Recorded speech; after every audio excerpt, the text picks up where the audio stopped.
I started writing in 2004. I'd been working in the fashion industry for about 5 years, and I'd just left and was looking for something new to invest my time in.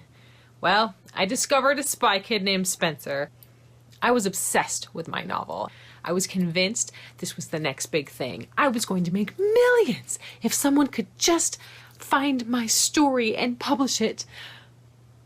But how? How do books get published? I did some research, and here's what I discovered. If you look at books, they all have a little logo on the spine. That logo represents a publishing house. Publishing houses are in the business of making books. So I did some research. I made lists of books that were popular around the time that I was writing, books that were kind of like mine, books that I thought these readers will like my book, and these were companies I wanted to look up. And so I did. I looked them up. And I'd go online, I'd go to their website, I'd find the submissions page, and guess what? They all pretty much said something like this. Unfortunately, HarperCollins does not accept unsolicited submissions or query letters. Please refer to your local bookstore, the library, or a book entitled Literary Marketplace on how to find the appropriate agent for you. Well, that wasn't fair. Well, what did that say there? They talked about an agent in the literary marketplace. I did some more research. A literary agent is someone who represents an author, and they already know all the editors who work for publishing houses, and they can help you sell your book. That's what I needed. I needed a literary agent, and guess what? You can find those in a book called The Literary Marketplace. So I went to the library, got that book, started writing down lists of agents who represented the type of story that I wrote. I looked up those agents, and guess what? I found a lot of the same. McGregor Literary works primarily with established authors. At this time, we are not looking to add unpublished authors, except through conferences and referrals from current clients. Again, totally unfair. And the McGregor Literary website did say something about conferences or referrals from other clients. Well, I didn't know any other authors, so I decided to figure out what this conference thing was all about. Writers' conferences are amazing. Writers' conferences are for authors to go and to meet other authors, to meet editors face-to-face and agents face-to-face, and to learn all about the publishing industry and the craft of writing. They're great because you get to talk face-to-face to these people and let them read your writing and find out how you're doing if you're close. So I found myself a writers' conference in Anaheim, California, and I went. And I was so excited to sell my Spy Kid novel. The keynote speaker at this conference was a man named Steve Lobby, who is a literary agent. He's been around a long time and he knows his stuff.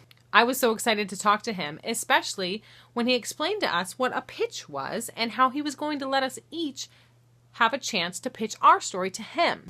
Think about baseball, except that the pitch, rather than a ball, is your story idea, and the catcher is an editor and agent, and you throw your idea and hope that they're going to catch it and run all the way to the bank and give you your $1 million. Well, Mr. Lobby explained to us that a pitch is best done in one sentence. For example, an ugly duckling FBI agent goes undercover as a contestant to catch a killer at the Miss America pageant. That's a log line from the movie Miss Congeniality, and it's great because it tells us so much in just one sentence. That's what we were supposed to do in our pitch statement. And then we all got our chance. We got in a line and we each took a turn giving our idea to Mr. Lobby. But here's what I did. Okay, so my book is called The Mission League, and it's about a boy named Spencer who is a freshman in high school, and he's really tall. He's like 6'4", and he plays basketball, and he really wants to play NBA someday, but at least college ball. Anyway, his parents are dead, and he lives with his grandma. But then he gets recruited into this spy group that goes to Moscow on a trip, and he likes to eat peanut butter out of the jar. It's kind of his quirky snack habit. Anyway, well, Spencer doesn't want to go, but his grandma makes him, and in case you didn't notice, I'm going a little over one sentence. At this point, I noticed that Mr. Steve Lobby's eyes were glazing over, and he was doing that thing where you kind of look over someone's shoulder and see who's next in line. I finally stopped, and he said something like, yeah, well, teens, they don't really like to read about missionaries, and young adult doesn't sell very well. I don't represent it, so yeah, sorry. And I said, oh, okay. Thank you. And I walked away and I sat down and I was very well behaved.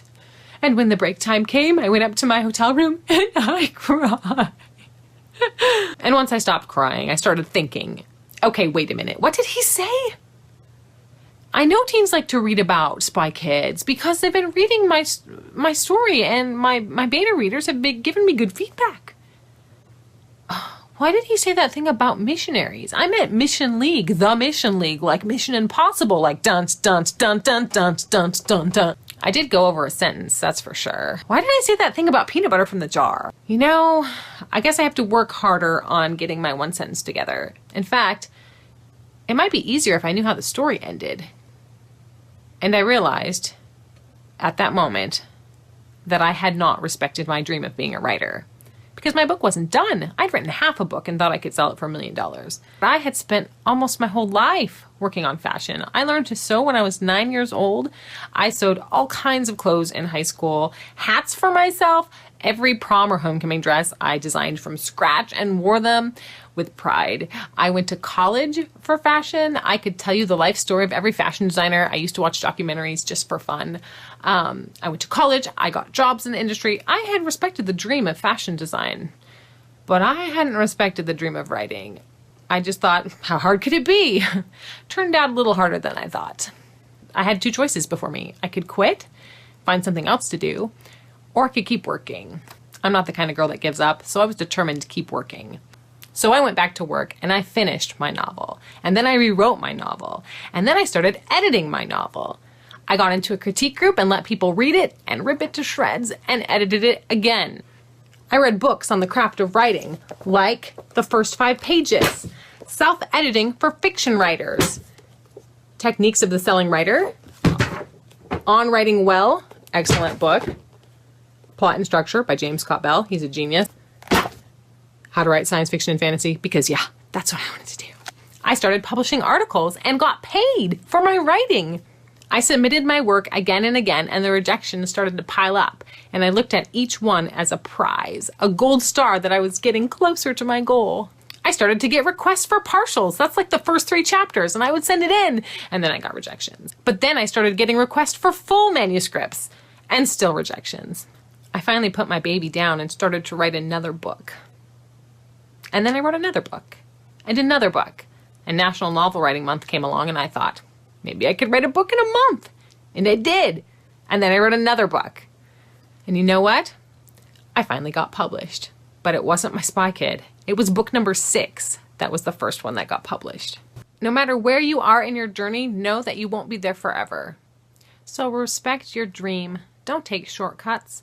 Learn what you need to learn and work hard. It'll be totally worth it. Above all else, have fun.